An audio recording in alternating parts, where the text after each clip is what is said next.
Hey survivors, Tin Pony here. Um, Today I've got like three unfinished projects, and I should probably go over to the garden here and find a fourth thing to start that I'll never finish.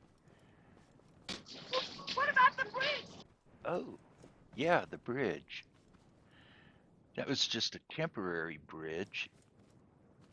That ain't a bridge. It's goddamn pre-Columbian art. Okay, no reason to get nasty about it. It does come with risks building a bridge, though. Ooh, pucker factor one.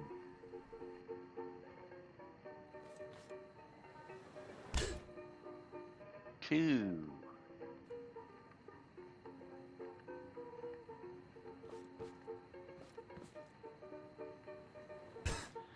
Pucker Factor 3, and those are just the ones I got recorded. Okay, enough of that silliness. Let's get back to the bridge here. Because it's so cheap and easy to make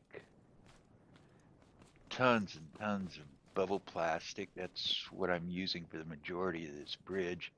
I anchored the first end on the tallest peak, and I'm going to make something here. People ask me all the time, they say, Tin Pony, how do you keep your edges so straight? So I'm going to show you here. I just set up a controller, and my bridge happens, I got lucky. I can make it at 45 degrees, the other 45.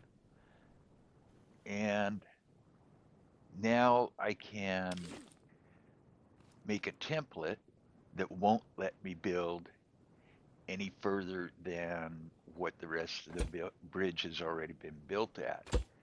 Um, it won't let me put another block in here. So I'll just extend that at the level of the bridge deck, and now I can't build outside that line. It's like a coloring book with a half-inch high black lines. It just makes it a lot harder to color outside the lines. Um, you can also use this for other angled bridges. Doesn't have to be 45, and it will keep you reasonably straight on the edges, keep you going in the same direction. Um, and you can also set one up at the beginning with a long rail on it like this, and use it for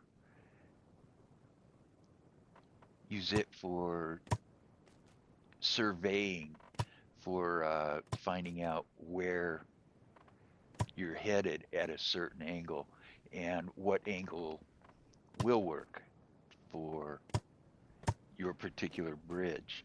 But it does have its drawbacks. Um, if you build over the boundary or border of a cell or uh, whatever you call it, if you build over that, this can go all springing on you, and you'll have to take it down, build another one.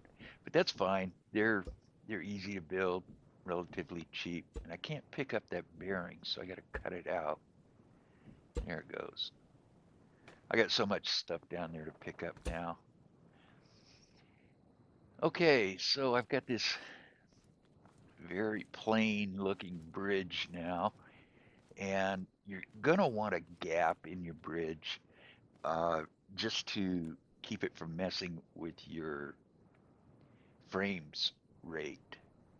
Um, and I just fooling around here made one on a turntable that I can check every once in a while to make sure I'm not putting parts where I shouldn't.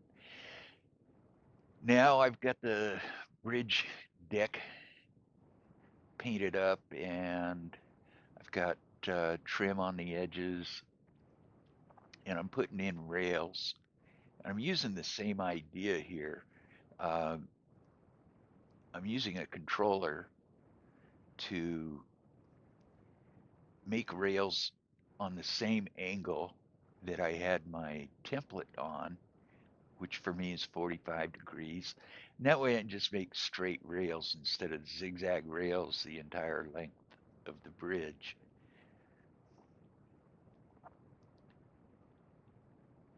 And if you do this, you will need at least one controller on each side of your gap because you can't control a bearing with a controller unless it's on the same build. This is the other end of it. So put a post up, put a bearing on it, put a cap block, and extend that a little bit so I can see which way it's pointing. And I know it's going to be 45 degrees because that's what I've built everything on for this bridge so far. You know, it doesn't matter which way I go. I always get my bearings wrong in the controller. Always takes me 2 tries. There's only two possibilities, and the first one is always going to be wrong for me. Anyway, there's the railings.